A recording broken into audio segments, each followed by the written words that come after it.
নমস্কাৰ। আজি আকৌ মই শ্ৰী ভাস্কৰ কুমাৰ শৰ্মা, অধিবক্তা, গুৱাহাটী উচ্চ ন্যায়ালয় আপোনালোকৰ সন্মুখত উপস্থিত হৈছোঁ এটা নতুন বিষয়বস্তু লৈ। এই নতুন বিষয়বস্তুলৈ যোৱাৰ আগতে মোৰ যিসকল নতুন দৰ্শক তেওঁলোকক মই অনুৰোধ কৰিম মোৰ চেনেলটো যাতে ছাবস্ক্ৰাইব কৰি লয়, লাইক কৰে, শ্বেয়াৰ কৰে আৰু কমেণ্ট কৰে। আৰু যিসকল ব্যক্তি বা লোকে অলৰেডি লাইক, শ্বেয়াৰ, কমেণ্ট আৰু ছাবস্ক্ৰাইব কৰি লৈছে বা ছাবস্ক্ৰাইব কৰিছে তেওঁলোকক মই আন্তৰিক ধন্যবাদ জনাইছোঁ। আৰু যিসকল ব্যক্তি বা লোকে মোৰ এই চেনেলটো চাই আইনৰ বিষয়ে অলপ হ'লেও শিকিবলৈ সক্ষম হৈছে তেওঁলোকে নিশ্চয়কৈ মোৰ চেনেলটো ছাবস্ক্ৰাইব কৰি ল'ব বুলি মই আশা ৰাখিছোঁ আৰু লাইক, শ্বেয়াৰ আৰু কমেণ্ট কৰিব বুলি মই আশা ৰাখিছোঁ। কাৰণ আপোনালোকে মোৰ চেনেলটো লাইক, শ্বেয়াৰ আৰু কমেণ্ট কৰিলে বা ছাবস্ক্ৰাইব কৰি ল'লে মোক এই বিষয়বস্তুটোৱে উৎসাহ দিব যাতে ভৱিষ্যতলৈ মই নতুন নতুন বিষয়বস্তু আইনৰ বিষয়ে আপোনালোকৰ আগত উত্থাপন কৰিবলৈ সুবিধা পাওঁ। আজিৰ বিষয়বস্তুটো হৈছে ডাইনী হত্যা। ডাইনী হত্যাৰ যিটো কনচেপ্ট, অসমত ডাইনী হত্যা হোৱা দেখা যায়। কেতবোৰ গাঁৱত কেতবোৰ লোকে কোনোবা ব্যক্তি বা মহিলাক ডাইনী সজাই হত্যা কৰা দেখা যায়। কেতিয়াবা কি হয়, পাৰ্চনেল যদি গ্ৰাছ থাকে, আপোনাক যদি বেয়া পায়, তেতিয়াও তেনেকুৱা ব্যক্তিক ডাইনী সজাই হত্যা কৰাও দেখা যায়। এইটো মই কোৱা কথা নহয়, বাতৰি কাকতত আমি পঢ়িবলৈ পাইছোঁ, বিভিন্ন আলোচনীতো এই বিষয়ে চৰ্চা হৈছে আৰু নিউজতে হওক, প্ৰিণ্ট মিডিয়াতে হওক, টিভিতে হওক এই ডাইনী হত্যাৰ বিষয়ে কিবা নহয় কিবা বাতৰি আমি দেখা পাওঁ। এই যে ডাইনী হত্যাৰ যিটো কনচেপ্ট অসমত কেতবোৰ গাঁৱতো হোৱা দেখা যায়। গতিকে এই ডাইনী হত্যাটো বন্ধ কৰিবৰ কাৰণে এখন আইন অনা হৈছে আৰু এই আইনখনৰ নাম হৈছে the Assam witch hunting prohibition, prevention and protection act 1915। এই আইনখন পাছ কৰা হৈছিল 2018 চনত। এটা কথা মন কৰিবলগীয়া, according to the Assam govt data between 2011 and 2019, 107 people were killed across the state in witch hunting incidents. Assam গভৰ্ণমেণ্টৰ যিটো ডাটা বিটুইন 2011 আৰু 2019 107জন মানুহ মৃত্যুৰ মুখত পৰে across the state in wish hunting incident, ডাইনী হত্যাৰ কবলত পৰে। এতিয়া আৰু এটা বস্তু মন কৰিবলগীয়া, conviction rates in this cases R remains ল'।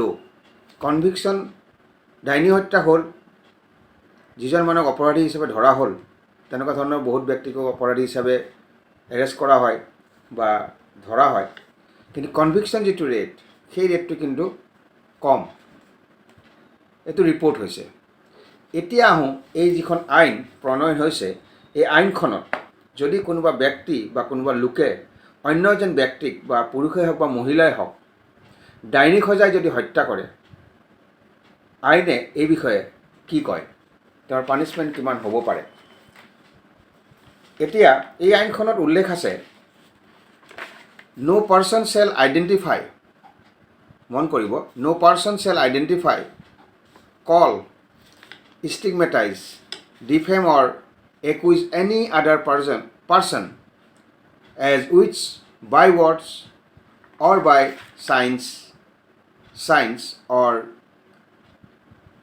indications or by conducts or actions or any other manner or instigate, aid or abet such an act or commit wish hunting. অৰ্থাৎ কোনো ব্যক্তিয়ে, অৰ্থাৎ ন' পাৰ্চন শ্বেল আইডেণ্টিফাই, কোনো ব্যক্তিয়ে identify কৰিবও নোৱাৰিব, কল কৰিবও নোৱাৰিব, ষ্টিগমেটাইজ কৰিব নোৱাৰিব, ডিফেম কৰিব নোৱাৰিব, or accuse any other person as wish.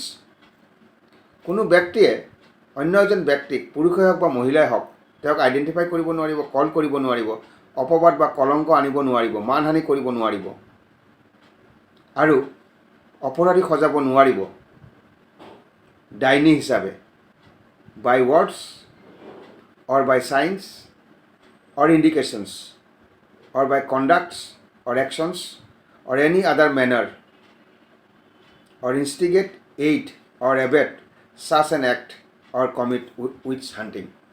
অৰ্থাৎ কোনো মানুহে বা কোনো লোকে অন্য এজন ব্যক্তিক পুৰুষেই হওক বা মহিলাই হওক তেওঁক ডাইনী সজাব নোৱাৰিব। ডাইনী হিচাপে কলংক আনিব নোৱাৰিব, ডিফেম কৰিব নোৱাৰিব। আৰু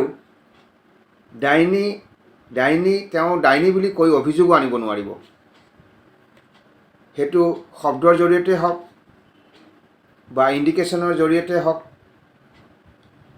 বা অংগী ভংগীৰ জৰিয়তে হওক বা কণ্ডাক্টৰ জৰিয়তে হওক বা তেনেকুৱা ধৰণৰ যদি বেলেগ কিবা মেনাৰো আছে তেওঁক ডাইনী বুলি সজাবৰ কাৰণে, আৰু তেনেকুৱা কাৰ্যক ইনষ্টিগেট কৰিব নোৱাৰিব, উচতাব নোৱাৰিব, সহায় কৰিব নোৱাৰিব আৰু এবেটো কৰিব নোৱাৰিব। আৰু যদি কৰে তেতিয়াহ'লে তেওঁ উইচ হাণ্টিং কৰা বুলি গণ্য কৰা হ'ব এই আইনৰ আধাৰত।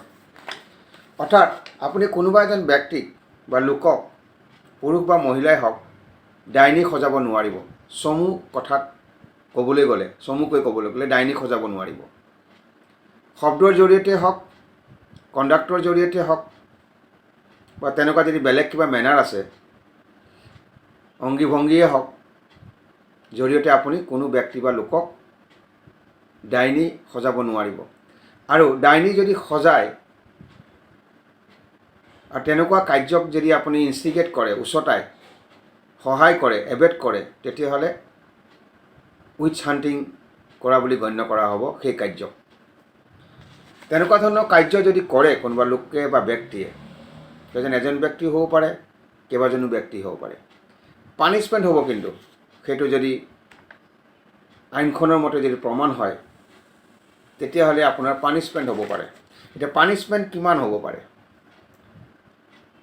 shall be punished with imprisonment for a term which shall not be less than 3 years. পানিছমেণ্টটো 3 বছৰতকৈ